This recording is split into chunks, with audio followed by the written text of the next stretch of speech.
Hey, so I just want to talk about going through changes. I think a lot of us right now are going through changes, and that can be challenging because whilst you're going through a change, you don't know who you are. You don't know what you're changing into. So we're making this transition from the old you, from the old us, to the new us. And when you're making that transition, you no longer have the comforts of the old, but you don't yet have the positives of the new. You don't yet have the positives of what it is you're transforming into. And you can find yourself in a place of limbo, and it can be disorientating. And what usually happens is we don't keep faith in what we're transforming into, and we go back.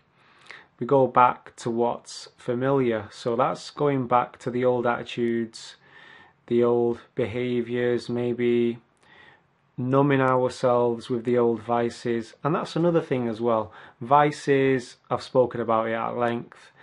Nicotine, it could be anything really. Sex addiction, TV, computer games. Now, some of those things done with awareness are okay, small dosage, doing it with awareness. But when you're doing it compulsively, we often fall into those addictions and vices to numb ourselves. It's a way to check out. Now, people go through what's been called the dark night of the soul. The dark night of the soul. What is the dark night of the soul? Well, they say it's when the chickens come home to roost. So the old lifestyle of not being fully conscious and fully aware, we make certain choices and decisions, we get into certain relationships with people in our intimate life, in our career, and it can all come to a head, and we realize we've not been living authentically, that this person that we've become, this personality, isn't really who we are. And then we look in the mirror and we don't know who we are anymore. And that can be really scary, because we can find that we've walked down a path where we've not been showing ourselves respect, we've not been showing ourselves love, and it can be very challenging, and you can feel quite low at that time, low right in your stomach, like a sinking feeling.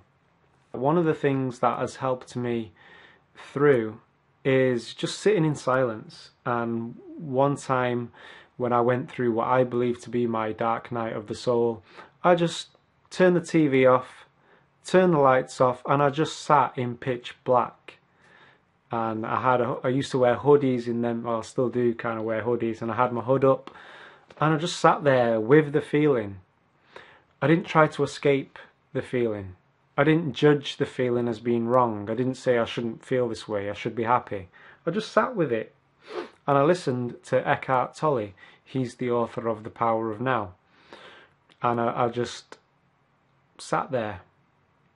Now, along with this, I've developed a daily meditation, and on a good day, well, lately I'm having good days, and I'm really getting into my Qigong breathing. I wake up in the morning to do that because it's a great time to do it before that mind chatter has been given a chance to go down its spiral, because it's really how we think creates how we feel. We get into this loop of thinking how we feel and feeling how we think. So the Qigong breathing meditation quietens the mind, and that helps me to tune into who I really am. So I'm not playing out ego and the ego's fears, wants and needs constantly feels like it needs to get to someplace else. Here is where it's at. Here is where you're going to find the solution. And a lot of the times the solution is allowing the feelings to come up into your conscious awareness. Not just the feelings, but the beliefs we have about the feeling. Apparently you can't feel a certain way without having a belief about something, whether it be a situation, a person, and their behaviour towards you. You have a belief about it, either a belief about them, or a belief about you, or a belief about reality. We need to question, it's healthy to question our model of reality. Those that can question their model of reality have an open mind. And you can allow new perspectives to come in, so you're not clinging to old, outdated, outmoded perspectives that no longer work. And we're living in a time right now where the old systems of greed, lust, and a lust for power no longer work. So breathing exercises, meditation, bringing awareness into your psyche and examining your beliefs and replacing them with beliefs that work. And sometimes we need to experience what we don't want in order to fully know what it is we do want. If you're thinking constantly about what you don't want, that's what you're going to manifest, because that's what your energy is going into. You know, Einstein once said that you can't solve a problem from the same level at which it was created.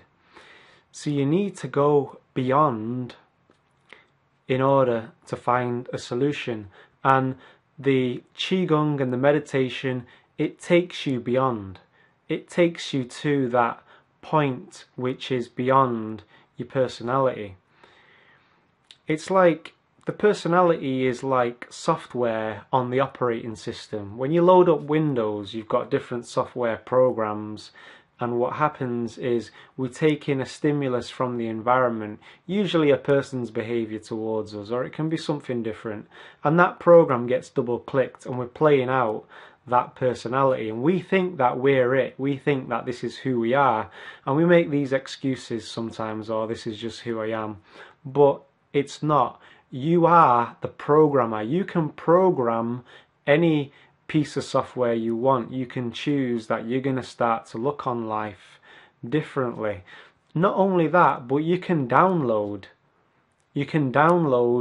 upgrades, and a lot of people are starting to get turned on by that concept, and it's going beyond the concept into how they're actually experiencing the world.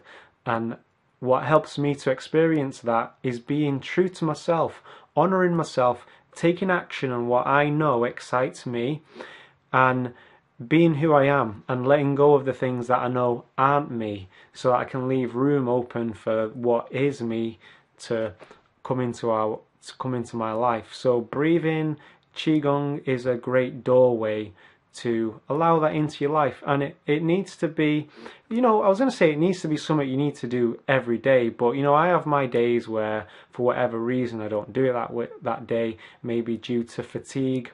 It's not a chore. I do it now because I enjoy doing it. And if it's a chore, I've heard that sometimes the best thing to do is to not meditate and do a different form of there are other ways to find that stillness. You can go and walk through nature. You can play relaxating music to get you in that zone. So there's many forms of meditation out there, many forms of Tai Chi, Qigong. Find one that resonates with you and use it. Make use of it. These are tools. It's technology.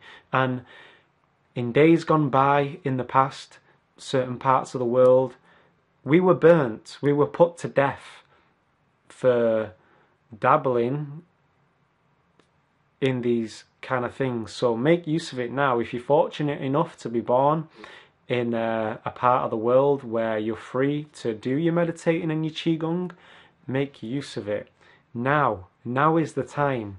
Take action. If you don't take action on what you've got, if information is coming your way, either in the form of videos, through conversations with people, through books, if you're not taking action on that information, then why should life reveal more of itself to you? Why should existence reveal a more clear solution, a clearer path, if you're not taking and getting the most out of what you've been given. That must mean that we don't really want it. You see, the reason we do something is because we see pleasure in it. That's why we're motivated to do anything. We will always move further away from pain and closer to pleasure. And it could be that the thing that could actually help us, we're defining it in the wrong way. We're defining it in a way that doesn't serve us. We're defining it as a painful experience. We're defining it as a chore. And maybe that's where we need to start, by changing our definition, taking a second look at it so that we can say, okay, actually I can see how this could help me. I'm going to try it. And what I found to be the case, when I sit down and I try it, I'm doing a heart meditation right now. I sit down and I do it bit by bit each day. I notice I'm peeling away the layers and I'm getting deeper and deeper to my core, and I can more clearly distinguish between the voice of my personality and the voice of that guided, that spirit, that higher self, whatever you may call it. There is an intent, there is an innate intelligence there. So believe in yourself. Believe that you're a part of all that is. Believe that you're loved. You are worthy. You wouldn't exist if you weren't worthy. There's still time. Time is an illusion. You'll create all the time you need. Here is where it's at. I'm going to leave it there. Hope you got something from that. Catch you later. Peace.